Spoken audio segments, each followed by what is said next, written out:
Helga Maria Schmid is a longtime German diplomat, actually been active on the international stage, and you've been involved with a lot of negotiations. The past 48 hours here at the Munich Security Conference, a lot of talk has been about negotiations. You believe that women bring something extra to the table when it comes to negotiations. What? Absolutely. No, indeed, I think it's great to be back in Munich for the security conference, also because Munich is my hometown, but it's really the biggest gathering of international policymakers, prime ministers, ministers, other experts. And the motto is peace through dialogue. And what it means is that at a time when there is so much focus on the military side of things, I think it's so important to remember that we need dialogue, we need conflict prevention, peace building, and we need everyone around the table. And this brings me to your question indeed about the women. I absolutely believe that there is no sustainable or effective crisis management, let alone peace agreements, if women are not at the negotiating table. And there's empirical evidence out there. UN came up with that, I think, years ago, saying that in negotiations where women are involved, have a lot higher chance not to relapse into conflict. And that is empirical evidence. Reality is very different, unfortunately. Still, you have like maybe 10-13% of women that are at the table when peace is negotiated. And when it then comes also after to post-conflict rehabilitation, the situation is even worse. And I myself have had the experience very often to be the only woman in the room. Let's talk about that, because I think it was 2019 here at the MSC. There's a now infamous picture of a lunch where global politics was discussed, and there was not one woman there. In the meantime, the MSC has really tried to change this, and they've started this women's parliamentarian group. Are you involved with that? I was at the dinner last time. I have to defend the MSC. I think also on the current leadership, a lot of progress has been made. And Christoph Heusgen announced this morning that actually 15% also in the panels are women now. I think that famous picture was a bit unfortunate. It does not reflect really the situation in the Munich Security Conference, but it unfortunately reflects very often the situation at the negotiating table.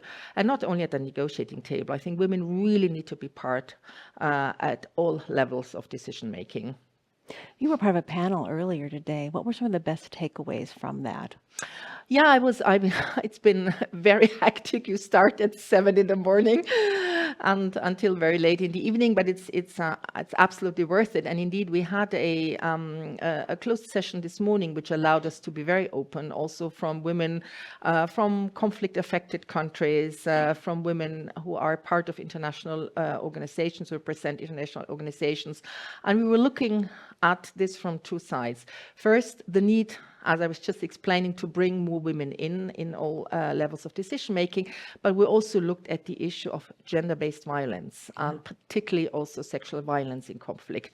I was quite important to hear not only the evidence, but it was also important to realize that sexual violence has to be put in the context of crime. It's a crime. It's a security issue, particularly sexual violence that is used as a weapon. But gender-based violence is a security issue because it undermines the social fabric. It prevents women from participating in the political life, in the economic life. It has to be addressed as such.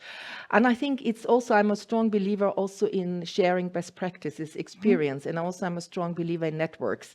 When I worked as Secretary General of the OEC, I set up a network.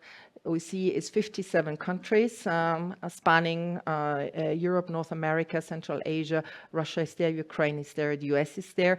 And I set up a network of women leaders, mediators, and peace builders of all the 57 countries. And this is another point that I find is very important to stress, not only are women underrepresented, young women who are very often so engaged have a double challenge, because they're women and they're considered not to be fit for purpose because they are young. So I launched a network of young women in Central Asia to help and empower them to tackle some of the pertinent challenges they are facing, societies are facing, and countries are facing. And this has been so rewarding. They are so fantastic. It sounds rewarding, but there's still a lot of work to do. And you had mentioned that gender-based violence needs to be seen as a security issue. And I seem to be noticing there are so many different definitions of security and also threat. And that seems to be where there's a big disconnect here with the different delegations at MSC this year. With the real shakeup in probably the global security scene, with the negotiations going on with the US and Russia over Ukraine, what could women have brought to that discussion that may have changed it? First, as you mentioned, different concepts of security. I mean, Russia is part of the OSCE, the US is part of the OSCE, Central Asia, Europe, and the OSCE very early on has promoted the comprehensive approach to security. It's also the use concept, which means is that security is never defined only by political military issue. It's also economic issues, it's environmental issues, and it's human rights, the human dimension, the need for respect of fundamental freedoms, tolerance, the minorities who are also traditionally underrepresented. I think this is absolutely crucial. And it's maybe, it's the 80th anniversary this year of the UN Charta. And if you look back, I mean, at the origins, it was freedom from want and fear. And I think this describes it very well. And it's in a way, I think we have to come back to the basics, particularly in light of some of these statements we're listening, we're hearing these days. And again, here women have a very important role to play, also because they bring different perspectives to the table. You know, women do perceive situations differently. They see danger differently than men do. And this idea that Europe or other countries might not perceive the same dangers that might be coming from Russia.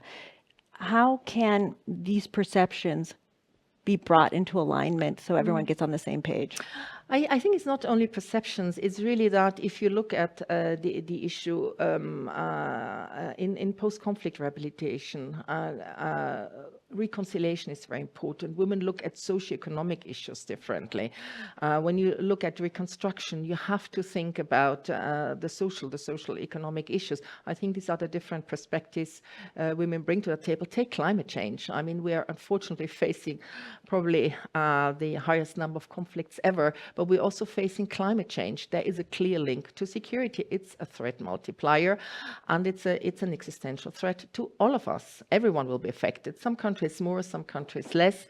It's a sad fact that countries that are already vulnerable are even affected more because they have less capacity to tackle it. In that situation, it's very important to empower the women, because they are, in many countries, they are the prime responsible one for the households, for example. So this is why it's important to invest in women, not only see women as victims who are probably disproportionately affected, but also to see them as very powerful agents of change. If Europe needs to invest more now in security, that means there's going to be less money for other things like social services, which will also affect women more than men. Are you worried about this? I'm worried about that. I do not dispute a credible military deterrence. Don't get me wrong. I'm an absolute believer in that. But it cannot go at the expense of peace building, at the expense of conflict prevention, mediation, where women have a very important role to play. So yes, indeed, I'm worried about that. So there are a lot of things to worry about. What's good right now? The good news is that more and more women get engaged, that we are creating very powerful networks, that more and more young women get engaged. That's my hope for the future. That's my hope for the future, too. I'm really glad you had time to speak with me today. Helga Maria Schmid, experienced German diplomat and woman. Thank you. Thank you.